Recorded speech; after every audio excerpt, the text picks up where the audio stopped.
Shitcase Cinema. On the Shitcase Cinema. Oh, it's the Shitcase Cinema.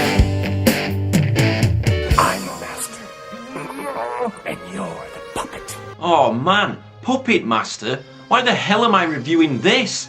Well, I'll review the film first and then tell you the story about why I'm reviewing it. So the film starts with some old guy talking to his puppet and two Nazi goons arriving to take him back to Hitler, I guess. Well, I don't know, I've just made that part up, but it's more interesting than what is actually happening. There's also a puppet running around the hotel on its own and scaring old ladies half to death. Amazing. Even more amazing is the old guy shooting himself before the evil Nazis arrive. Wow. Now it's a bit of a strange opening so far, but it's going to get even stranger because now we see a fat man dreaming about leeches on his belly. Eh? It's a great introduction, isn't it? I've no idea who he is or what he does. We just see leeches on his fat belly. I'm going to call them slugs though because slug is a funnier word, I think. Slugs. So we see the fat man dreaming about slugs on his belly. And here's a random clip of two other goons. Oh my god, look at those glasses. She looks like Kurt Russell as Henry Swanson from Big Trouble in Little China. God, the gift of Kurt just keeps spreading and spreading. So basically this bunch of weirdo psychics meet up, start going on about a white witch and other such nonsense, and you just sit there thinking to yourself, what the hell am I watching? This lady here happens to be a fortune teller, but she isn't a very good one. Then later she overacts to the extreme here, which is highly amusing, but very random and very pointless. This woman goes on about dragon's blood while trying to protect the maid. Everyone's fucking balmy in this movie. So these three hang around to pay their respects to this old dead guy. What are you doing? Just making sure he is what he appears to be. Okay, that's different, I guess. So just remember, everybody, to check if somebody's 100% dead, stab them with a needle, just to be sure. Man, I thought this movie was called Puppetmaster, but so far we've had Nazis, killer slugs, white witches, and loads of other bollocks. Oh look, there's a puppet coming out of the coffin. Wow, maybe he's the Puppetmaster. Then we get to see everybody sitting around the dinner table making small talk. This film sure knows how to drag on at times. Now thankfully this guy here does some serious exposition, so that's nice of him. He tells us everybody has a certain power, and his power happens to be that he dreams. What about you? What do? I dream. Everybody dreams. Sure, but not about things to come. Ah, so his future is that he's going to get 3 slugs on his belly. This is pathetic. This scene with the maid drags on something awful. I mean, just kill her for Christ's sake.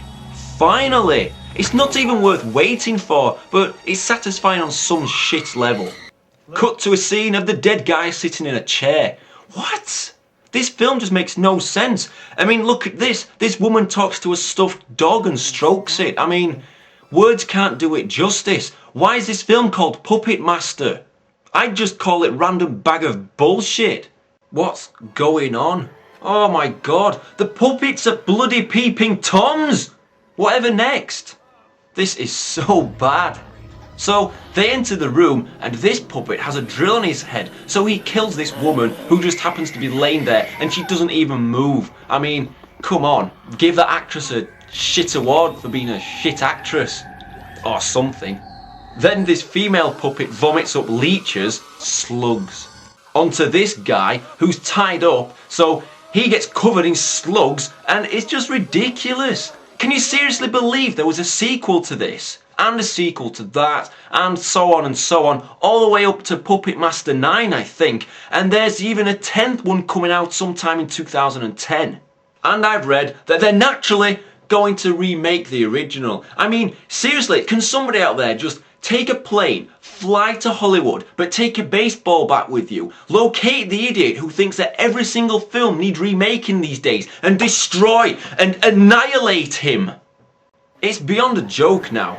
Same with all this 3D bullshit, but whatever. Now the dead guy appears in the White Witch's room, cue her doing some dumbass ritual. Isn't she slightly curious as to why he's sitting in her room? Suddenly a puppet appears and attacks her, but she throws him away. He seems to be the only puppet who actually does anything. Now he punches her in the face repeatedly, which is hilarious, but he gets thrown away again, so in steps this little goon. She escapes into a lift to the ground floor, but oh no, it's him again. Yet more punches to the face. This is great, but he gets thrown away again. See, now it's a pretty funny film. It's a shame it's only taken an hour to get to this point. Now this possibly can't go on forever, so this little bastard kills her. We cut to Slugman, who is woken up by this woman, so he goes along with her and she starts dancing with some random guy. This film is just so random. Ooh, it's the dead guy. Brilliant. Oh, it was just a dream. Ooh, and now look, he's got heads in his bed. Oh, it was a dream. Again. Brilliant. This guy sucks. This film sucks. So these two go to the dining room to find the others sitting there completely dead. Oh, and look, all the puppets are present, as is the dead guy, who is now alive. I wish this would all get explained. Metaphysically speaking, I killed myself. And using the techniques of the old Puppetmaster, I brought myself back to life. Metaphysically, he killed himself and brought himself back to life. What? So the dead guy keeps punching Slugman in the face, and it goes on forever. Before Deadman tells us that he doesn't like his puppets anymore, and they look a little bit sad, to be honest. Poor puppets. Oh look, another punch in the face. This is amazing. So the little pinhead puppet locks the dead guy in the lift, and he gets thrown about. Why does everybody throw him about? Well, he gets his head pulled off now, so at least that's different. The driller puppet turns up, as does this one, and the dead man gets his fingers chopped off, and he bleeds green slime. Then he gets a slug in his mouth. Yum yum. This is almost as bizarre as Halloween 3. Thankfully, we're near the end, so Slugman, who didn't get 3 slugs on his chest in the end, leaves the hotel, and are you ready for this?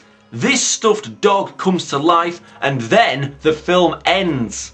Well, good, because I can't take any more of this film. But if you were wondering why I decided to review this film in the first place, then just watch this following little clip which explains why. Just a normal day, looking for a shit film to watch, but little did I know that a toy predator was sneaking up on me. Look at him, little bastard.